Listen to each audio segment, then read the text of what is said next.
So now this is his team, and he's been talking a very good game so far. Virat Kohli's always been a very engaging person to talk to on the game. And now, as he gets into the job and faces many different situations, his ability to walk the talk will be questioned. Will his theories stand the test of time? Will he have the cricketers to play the way he wants to play? All that will make the next 7-8 years of Kohli's captaincy the most wonderful to watch. I hope he gets 7 or 8 years, because captains can get tired sometimes. Maybe he'll get longer. That will be great fun. Couple of things though he's already imprinted in this little time, which is his desire to get the game to move on, play more aggressive cricket. 5 bowlers, I'm going to talk about that in just a while. But also look at his choice of batsmen. He's come out with a huge vote of confidence in Rohit Sharma. He said, "You are my number 3. And why? Because if Rohit Sharma bats for India like he does for Mumbai, he'll bat really quickly, he'll score runs once he's set, and then his bowlers will get more time." So Rohit Sharma over Pujara is a very clear choice that Kohli, the captain, has made. So too with the bowling. He didn't have room for Bhuvneshwar Kumar. He went with Aaron, he went with Yadav, he went with Ishant. He wants the quicker people who can hit the deck. But now the main issue. Over the next 18 months, almost all the test cricket India will play will be in subcontinental conditions. Traditionally, India have played with 4 and it's been good enough. And you can understand why. Because spinners can bowl long spells, the ball reverses, India's bowlers are much better when the ball is reversing, and the game tends to move very quickly as you go into the 3rd and 4th innings. So 4 is often enough. Also, when you play 5, unless you're bowling 130, 140, 150 overs, in which case you've got a problem already, one of them becomes, so to say, the 5th bowler, which means he's only bowling 10, 12, 13 overs, because you always want to get the other bowler in. Therefore, this 5th bowler has to contribute runs. Now, he's picking 5 batsmen, which is fine. You've got a Hayden, a Ponting, a Gilchrist. But just imagine you're 70 for 3 one day and you've got Saha and Ashwin wearing your pads. Are you confident? So, whoever this 5th bowler has to be has ideally got to be a number 6, but you don't have that. So, I wonder whether Ashwin at number 6 will be the way ahead, whether Saha at number 6. There'll be a big vote of confidence in him. But that is something he's got to look at. Also, the fact that 9, 10, 11 therefore will not bowl. So he's got a few issues. I like the way Kohli's come out strong, brash, aggressive, saying we will play to win, and that's the only way, of course, to play test matches. But this is the main issue that I'll be looking forward to. How does he handle his players? How does he, for example, reconcile to the fact that if Saha doesn't score runs, he'd rather want someone like a Karthik to bat at 6, but Karthik on a turning track is a little too erratic sometimes, little unpredictable. He can be brilliant one day, not quite the other. So I suspect that he's talking a very good game. At the moment, I'm not completely convinced that he's got the cricketers in his side to be able to play the kind of cricket that he wants, but you never know. Sometimes players just rise when a captain demands from them, and that is the other thing to look for when India play test cricket over the next 18 months.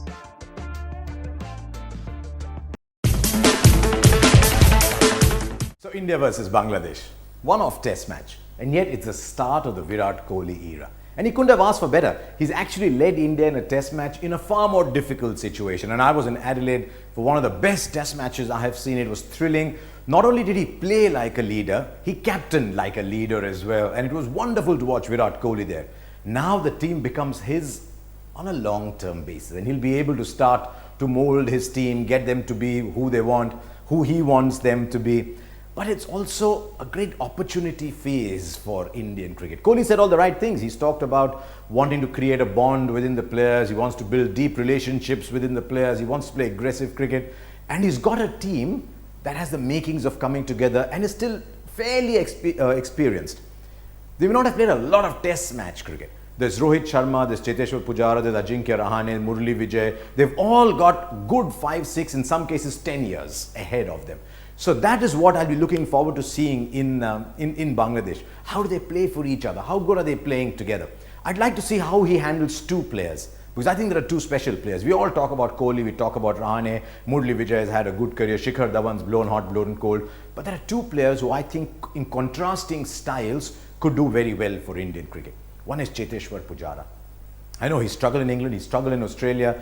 You can't be all right when you don't know what future you have outside the test match game. IPL doesn't want you. There was a lot going on. There were technical errors maybe. He went to England, he scored a lot. He scored runs in the few innings that he had over there. But I'd like to see Kohli reach out to Cheteshwar Pujara and tell him, you're a special player, we need you. So that's one thing I look forward to.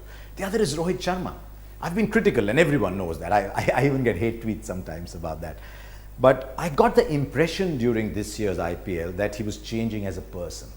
You can't draw conclusions, too many conclusions from the IPL on how he's going to play test match cricket. But from his interviews, from the way he was carrying himself, the fact that he's become a captain, he's got to think differently. I think I got the feeling there's a maturing Rohit Sharma. And the advantage of starting as early as Rohit did is that he can reach this stage and still have a long career in front of him.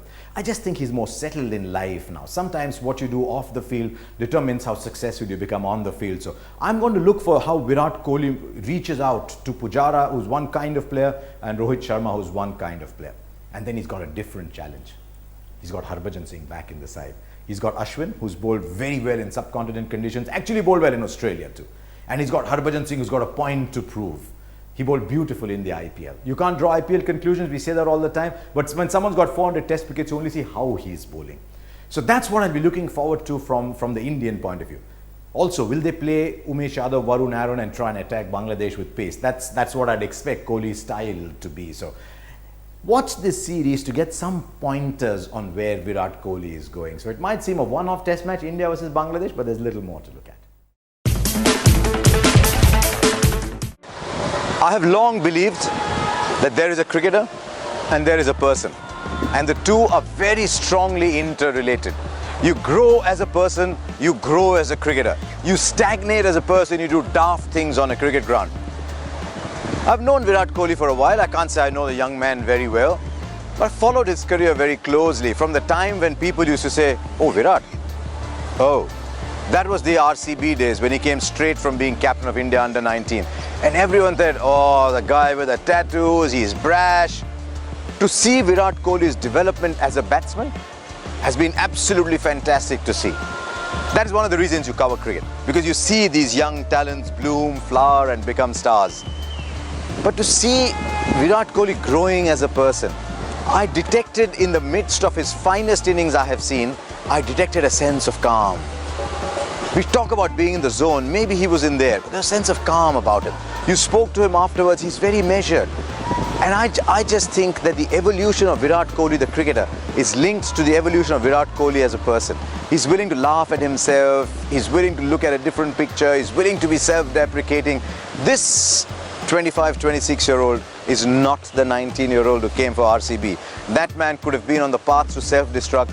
This man is on the path to something very special. I hope I'm around to see him flowering, but I think the more he grows as a person, the more he will grow as a cricketer.